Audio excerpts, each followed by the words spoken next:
नंदजू के लाला वृषभान के लले, दिव्य दंपति की आरती उतारो रियले। दिव्य दंपति की आरती उतारो रियले। राजे नंदजू के लाला वृषभान की लले। राजे नंदजू के लाला वृषभान की लले, दिव्य दंपति की आरती उतारो रियली। दिव्य दंपति की आरती उतारो रियली। पद नख चंद्रिका की उज्ज्वल प्रभा, पद नख मणि चंद्रिका की उज्ज्वल प्रभा, नील पीत कटी पट रहे मन को लुभा। नील पीत कटी पट रहे मन को लुभा। कटी कौंधनी की शोभा अति लगत भली। कटी कौंधनी की शोभा अति लगत भली। अपने ठाकुर जी की आरती उतारो रियली। अपने ठाकुर जी की आरती उतारो रियली। राजे नंदजू के लाला, राजे नंदजू के लाला वृषभान की लली। राजे नंदजू के लाला वृषभान की लली, दिव्य दंपति की आरती उतारो रियली। दिव्य दंपति की आरती उतारो रियली। नाभि रुचिर गंभीर मन भंवर परे। नाभि रुचिर गंभीर मन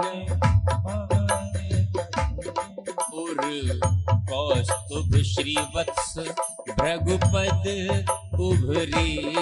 उर कौस्तुभ श्रीवत्स भृगुपद उभरे। बनमाल और राजे, बनमाल और राजे कंबुकंठ त्रिवली। बनमाल और राजे कंबुकंठ त्रिवली, दिव्य दंपति की आरती उतारो रियली। दंपति की आरती उतारो रियली। राजे नंदजू के लाला वृषभान की लली। राजे नंदजू के लाला वृषभान की लली। अपने कान्हा जी की आरती उतारो रियली। कान्हा जी की आरती उतारो रियली। हो दिव्य दंपति की आरती उतारो रियली। दिव्य दंपति की आरती उतारो रियली। अपने ठाकुर जी की आरती उतारो रियली। अपने ठाकुर जी की आरती उतारो रियली। ओ दिव्य दंपति की आरती उतारो रियली। दिव्य दंपति की आरती उतारो रियली। पुरुषाय भूयसे सदुद्भव आस्थान निरोध लीलया, गृहीत शक्ति तृतीयाय देहिना, मंतर्भवायानुपलक्ष्य वर्त्मने। नमो नमस्ते वृषभाय सात्वताम्, विदुर काष्ठाय मुहुकुयोगिनाम्, निरस्त साम्यातिशयेन राधसा स्वधामनि ब्रह्मणिरंसते नमः। यत् कीर्तनं यत् स्मरणं यदीक्षणं यद्वन्दनं यत् श्रवणं यदर्हणं लोकस्य सद्यो विधुनोति कल्मषं तस्मै सुभद्रश्रवसे नमो नमः। किरातहूणान्ध्रपुलिन्दपुल्कसा आभीरगङ्का यवनाखसादयः यन्ने च पापा यदुपाश्रयाश्रयः शुध्यन्ति तस्मै प्रभविष्णवे नमः। श्रियः पतिर्यज्ञपतिः प्रजापतिर्धियां पतिर्लोकपतिर्धरापतिः पतिर्गतिश्चान्धकवृष्णिसात्वतां प्रसीदतां मे भगवान् सतां पतिः। भूतैर्महद्भिर्ययिमः परो विभुर्निर्मायसे ते यदमुषु पुरुषः भुङ्क्ते गुणान् षोडश षोडशात्मकः सोऽलङ्कृशिष्ट भगवान् वचांसि मे। वाञ्छाकल्पतरुभ्यश्च कृपा सिन्धुभ्य एव च पतितानां पावनेभ्यो वैष्णवेभ्यो नमो नमः। ॐ सहनाववतु सहनौ भुनक्तु सह वीर्यं करवावहै तेजस्विनावधीतमस्तु मां विद्विषावहै। ॐ शान्तिः शान्तिः शान्तिः। भक्ति भक्त भगवंत गुरु चतुर्नाम बपुएक तिनके पद बंदन किए नासत विघ्न अनेक नासत विघ्न अनेक। बोलिए भक्तवत्सल भगवान की जय। आनंद कंद श्री कृष्ण चंद्र भगवान की जय। भागवत भगवान की जय। श्री गिरिराज महाराज की जय। श्री गिरिराज अन्न क्षेत्र की जय। श्री राधा सर्वेश्वर भगवान की जय। श्री वृंदावन बिहारी लाल की जय। जय जय श्री राधे। सर्वेश्वर प्रभु की महती अनुकंपा से श्री गिरिराज महाराज के पावन चरणों में श्री गिरिराज अन्य क्षेत्र के पावन प्रांगण में बैठकर हम लोग श्रीमद् भागवत कथा का श्रवण और वर्णन कर रहे हैं। जो चैनल के श्रोतागण हैं उन सबों को राधा मोहन की ओर से ढेरों सारी शुभकामनाएं। सबके जीवन में भगवान सुख शांति समृद्धि प्रदान करें, ये गिरिराज महाराज से प्रार्थना है। कल हम लोग कुंती कृत्य स्तुति का श्रवण कर रहे थे। इति भीता प्रजाद्रुहात् सर्वधर्म विवित्सया ततो विनशनम प्रागात यत्र देव व्रतोपतत। महाभारत युद्ध में 10 दिनों तक पितामह भीष्म ने युद्ध किया और अर्जुन ने 10वें दिन उनको सरसैया के ऊपर लेटा दिया। उत्तरायण की प्रतीक्षा करते हुए पितामह भीष्म सरसैया पर पड़े थे। युधिष्ठिर के जीवन में ग्लानि थी कि मेरे कारण 18 अक्षौणी सेना का संहार हुआ। उनके शोक की निवृत्ति नहीं हो रही थी। भगवान श्री कृष्ण ने युधिष्ठिर और अन्य पांडवों के साथ पितामह भीष्म के पास में इस ब्याज से गए कि पितामह भीष्म धर्म के ज्ञाता हैं, वो उपदेश देंगे तो युधिष्ठिर का विषाद शांत होगा। सब लोग वहाँ पर पहुँचे। वहाँ से पूर्व में ही पर्वतो नारदो धौम्यो, पर्वत नारद धौम्य आदि ऋषिगण उपस्थित थे। भगवान श्री कृष्ण वहाँ पर पहुँचे, दंडवत प्रणाम किया और युधिष्ठिर को समझाया। यम मन्यसे मातुलेयम प्रियम मित्रम सुहृतमम अकरो सचिवम दूतम सौहृदात सारथिम। तुम जिनको अपना मेरा भाई मानते हो, सुहृद मानते हो, तुमने सारथी बनाया, सेवक बनाया, दूत बनाया, ये सर्वात्मन समदिशो ह्यद्वयस्यानहं कृते, ये सर्वात्मन है, एक हैं, अद्वितीय हैं, अहंकार से रहित हैं, इनके मति में विषमता नहीं है। इनके नाम का उच्चारण करके जो योगी अपने प्राण का परित्याग करते हैं वो परम पद को पधारते हैं। और पितामह भीष्म ने युधिष्ठिर को दान धर्मान, राजधर्मान, मोक्ष धर्मान विभाग सह स्त्री धर्मान, भगवत धर्मान समासव्यास योगतः, दान धर्म, राजधर्म, स्त्री धर्म, भगवत धर्म, मोक्ष धर्म सबका कहीं संक्षेप से कहीं विस्तार से सुनाया। और भगवान श्री कृष्ण के चरणों में इतिमति रूपकल्पिता वितृष्णा भगवत सात्वत पुंगवे विभुम्नि स्वसुखमुपगति क्वचित विहर्तुम प्रकृति मुपेश यद भव प्रवाह। भगवान के 11 श्लोकों में स्तुति किया और कहा कि भगवान यह हमारी जो मति है, बुद्धि है, ये नाना प्रकार के अनुष्ठान करने से अत्यंत पवित्र हो गई है। इसमें किसी प्रकार की सांसारिक तृष्णा नहीं रह गई है। इस वितृष्ण बुद्धि को सात्वत शिरोमणि भगवान श्री कृष्ण के चरणों में मैं सादर समर्पित कर रहा हूँ। आपने जो वपु धारण किया है, आप चिन्मय हैं, दिव्य हैं, अत्यंत कमनीय हैं, त्रिभुवन कमनीय हैं। केवल माया की जो परंपरा है ये चलती रहे, इसी के लिए धारण किया है।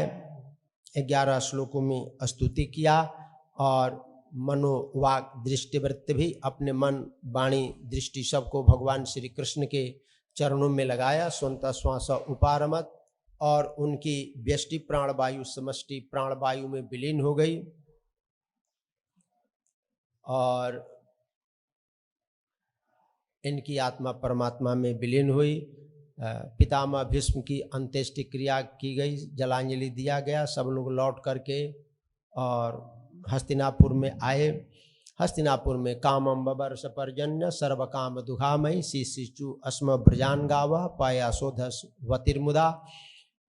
जब युधिष्ठिर जी राजा बने तो उनके राज्य में कामनाओं के अनुसार जल वृष्टि होती थी, बिना ऋतु के भी फल लगते थे। संपूर्ण पृथ्वी कामधेनु के समान हो गई थी। गायें खूब दूध देती थीं।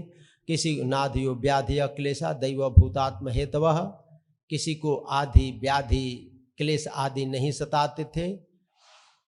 राम राज्य था, युधिष्ठिर का राज्य धर्म राज्य था। भगवान श्री कृष्ण ने पांडवों से विदा लिया, द्वारिका में पहुँचे। द्वारिका में यथा योग्य सबसे मिले और भगवान द्वारिका में थे। इधर परीक्षित ने अंगुष्ठ मात्र मलम अस्फुरत पुरट मौलिनीम अपिच दर्शनम श्यामम तलित बास समच्युतम श्रीमद्दीर्घ चतुर्बाहुम तप्त कांचन कुंडलम क्षतजाक्षम तदा पाणी महात्मन सर्वतो दिशम परिभ्रमंतमुलकाभाम भ्रामयंतम गदामुह। भगवान श्री कृष्ण ने उत्तरा के गर्भ में प्रविष्ट होकर के 9 माह तक गर्भस्थ शिशु की रक्षा करते रहे। अश्वत्थामा ने उत्तरा के गर्भ को नष्ट करने के लिए ब्रह्मास्त्र चलाया था। भगवान ने अपने गदा को घुमा घुमा कर, चक्र को घुमा घुमा करके और उससे ब्रह्मास्त्र को शांत किया। परीक्षित का जन्म हुआ। ब्राह्मणों ने आकर प्रजातीर्थे सत्यर्थवित, युधिष्ठिर जी ने प्रजातीर्थ काल में खूब दान पुण्य किया। ब्राह्मणों ने कहा कि ये परीक्षित पृथ्वी के समान क्षमाशील होंगे, सूर्य के समान तेजस्वी होंगे, अग्नि के समान दुर्धर्ष होंगे, समुद्र के समान गंभीर होंगे, इक्ष्वाकु के समान प्रजापालक होंगे। रंति देव इवोदारो ययाति धार्मिक, रंति देव के समान उदार होंगे, ययाति के समान धार्मिक होंगे। इनके कुंडली में एक दोष भी है, तक्षकादात्मनो मृत्युम द्विजपुत्रोपसर्जितात्। ब्राह्मण के शाप से शापित होंगे और तक्षक नाग के डसने से इनकी मृत्यु होगी। स लोक विख्यात परीक्षित द्वितीयत प्रभु गर्भेदिष्ट मनुध्यान परीक्षित नरेश्विह। और ये संसार में परीक्षित के नाम से विख्यात होंगे, क्योंकि माँ के गर्भ में जिस अंगुष्ठ मात्र पुरुष का इन्होंने दर्शन किया था, सर्वत्र उस पुरुष का ये दर्शन करने के लिए अन्वेषण करते रहते हैं, परीक्षा करते रहते हैं कि वो कौन पुरुष है। इसलिए संसार में इनका नाम परीक्षित होगा। विदुर जी महाराज महाभारत युद्ध के पहले ही तीर्थाटन करने के लिए चले गए थे। तीर्थाटन करके लौटे तब तक महाभारत युद्ध समाप्त हो चुका था। धृतराष्ट्र पांडवों की छत्र छाया में अपना जीवन यापन कर रहे थे। धृतराष्ट्र को डांट लगाई मधुर, भैया अब इस जीवन से क्या लाभ है, हम आप सब काल कवलित होंगे, इसलिए अब यहाँ रहने का कोई अर्थ नहीं है। अहो महीयसी जंतुर जीविताशा यया भवान भीमाप वर्जितम पिंडम आदत्ते गृहपालवत। अब यहाँ पर आप पांडवों के संरक्षण में रह करके अपना जीवन यापन कर रहे हैं, जैसे कोई कुत्ता किसी अपने स्वामी के यहाँ रह करके अपना जीवन यापन करता है। ये पांडवों के दिए हुए टुकड़े पर आप जी करके कौन सा लाभ लेना चाहते हैं, क्या अर्थ है इस जीवन का। फिर धृतराष्ट्र को समझा बुझा करके धृतराष्ट्र, गांधारी और विदुर तीनों सप्त सरोवर में गए और वहीं पर अपने प्राण का परित्याग किया। उनकी आत्मा समष्टि आत्मा में विलीन हुई।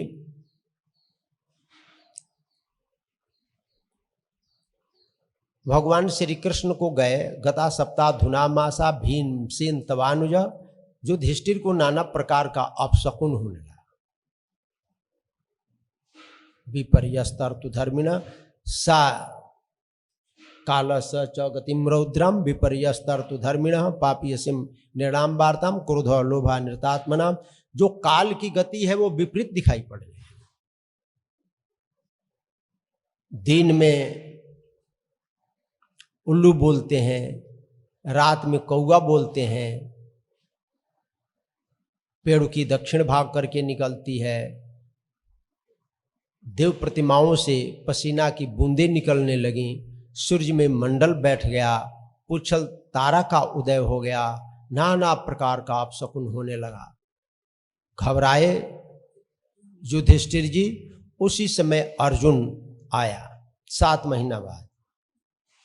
अर्जुन के मुख के ऊपर वो तेज नहीं था, तो युधिष्ठिर जी ने पूछा कि अर्जुन तुम्हारे मुख के ऊपर आज वो तेज नहीं है। कहे क्या बताएं भैया। वंचितो हम महाराजा हरिणा बंधु रूपिणा ये न मे पर हृतम तेजो देव विस्मापनम महत। जिन भगवान श्री कृष्ण के सानिध्य से मैं बड़े बड़े राजाओं के तेज का भी हरण कर लेता था, आज वो भगवान से हम रहित हो गए, मेरा सारा तेज चला गया, नष्ट हो गया। क्या बतलाएं। मेरे सामने युद्ध में शंकर जी भी संतुष्ट हुए, बड़े बड़े देवता भी हमारी अधीनता स्वीकार करते थे, बड़े बड़े राजा, लेकिन वही मैं अर्जुन सोहम नृपेंद्र रहितः पुरुषोत्तमेन, आज उन पुरुषोत्तम भगवान श्री कृष्ण से मैं रहित हो गया। तद्वै धनुस्त इसवः सर्थो हयास्ते सोहम रथी नृपतयो यतयानमंति सर्वम क्षणेन तदभूत सदी सरिक्तम भस्मन हुतम कुहकराधमिवोक्तम उस्याम। मैं अर्जुन वही हूं, ये मेरा धनुष बाण गांडी वही है, रथ वही है, घोड़े वही हैं। बड़े बड़े राजा जिसके सामने पराजित हो जाते थे, गोपई रसद भी रबलेव विनिर्जितोस्मि, और वही मैं अर्जुन भगवान श्री कृष्ण के पत्नियों को लेकर के आ रहा था, तो मार्ग में गोपों ने मुझे अबला की भांति लूट लिया और मैं कुछ कर नहीं सका। जैसे भस्म में दी गई आहुति निष्फल हो जाती है, ऊसर में बोया गया बीज निष्फल हो जाता है, कपट पूर्वक की गई सेवा निष्फल हो जाती है, उसी प्रकार मेरी सारी शक्ति निष्फल हो गई। क्या हुआ भैया, क्या बताएं।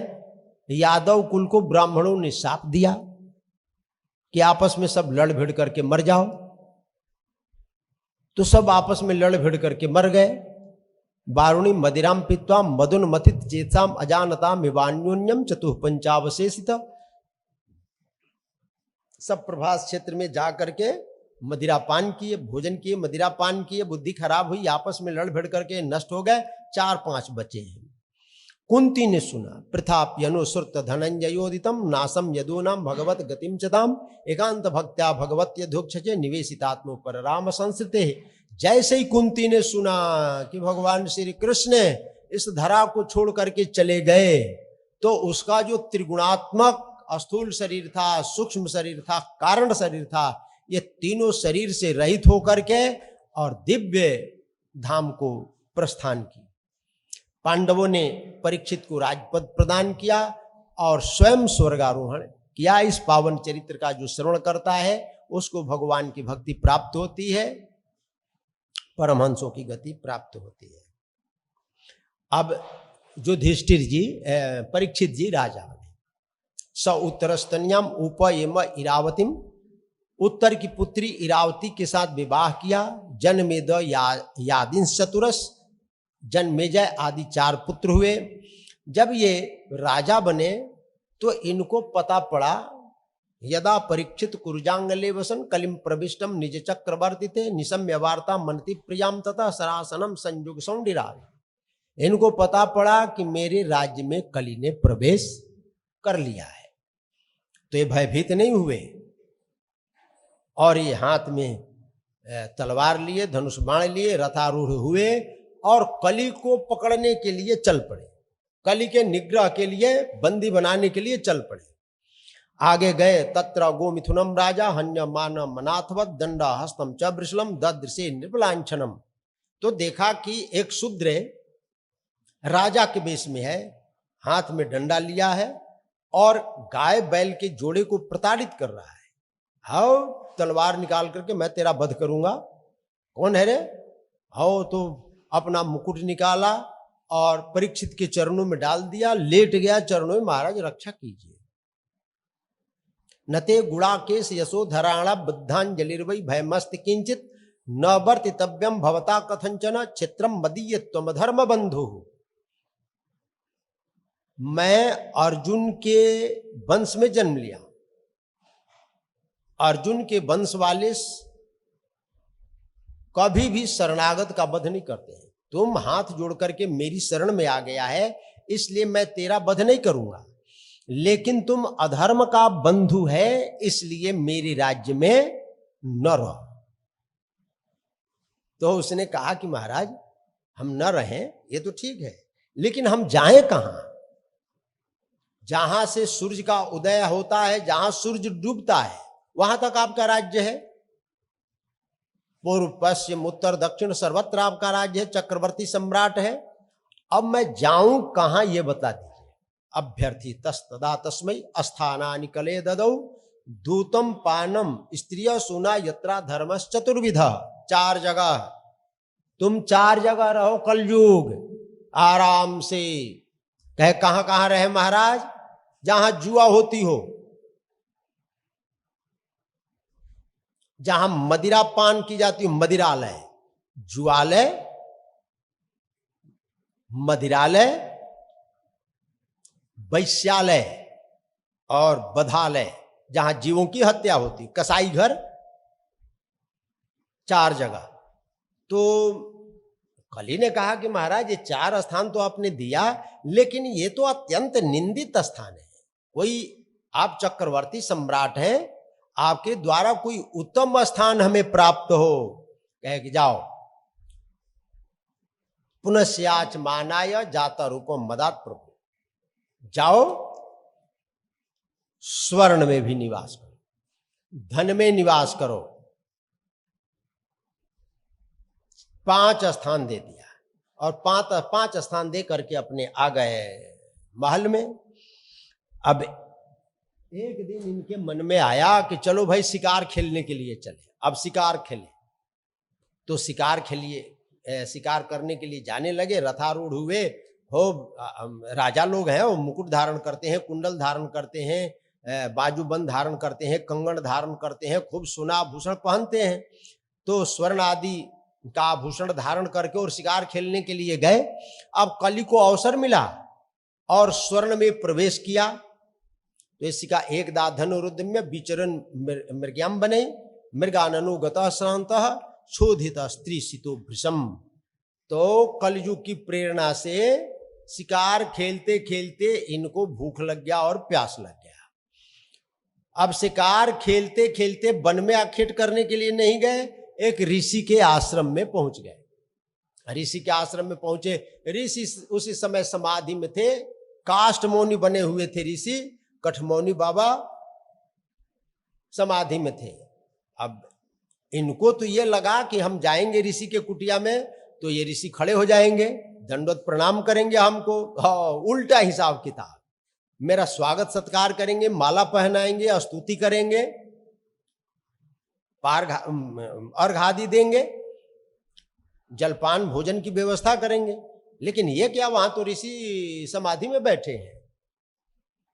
चिल्लाए कि भाई भूख लगी है, प्यास लगी है, मैं राजा परीक्षित आया हूं। लेकिन वो तो समाधि में थे, उनको कुछ होश ही नहीं। तो क्या सोचा राजा परीक्षित ने कि ये महात्मा दंभी है, महात्मा ये दंभी है। ये देखा कि राजा परीक्षित आए हैं तो इनको स्वागत सत्कार करना पड़ेगा, भोजन कराना पड़ेगा, पानी पिलाना पड़ेगा, ये झंझट कौन करे, आंख बंद करके बैठ जाओ। ये दंभी महात्मा है। सतु ब्रह्म ऋषेरन से गौतासु मुर्गम भूषा विनिर्गच्छन धनुष्कोट्या निधाय पुरमागम। फिर क्या किया कि एक मृतक सर्प पड़ा था, उसको अपने धनुष की नोक से उठाया और ऋषि के गले में डाल दिया। ऋषि के गले में डाल करके अपना आ गए। अब ऋषि का एक बेटा था जिसका नाम था श्रृंगी, बड़ा प्रतापी था।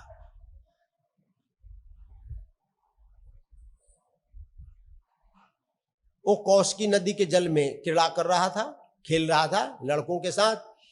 तो जाकर किसी ने कहा कि भाई तुम बड़े तेजस्वी बनते हो, बड़े प्रतापी बनते हो, बड़े मंत्रज्ञ बनते हो, तुम्हारे पिता के गले में एक राजा ने सर्प पहना दिया है। और क्रोधित हो गया। बाक वज्रम विसर्जह, तो उसने बाक बाण चलाया। क्या इति लंघित मर्यादम तक्षका सप्तमे हनि दंक्षत यस्म कुलांगारम चोदितो में ततद्रुहम।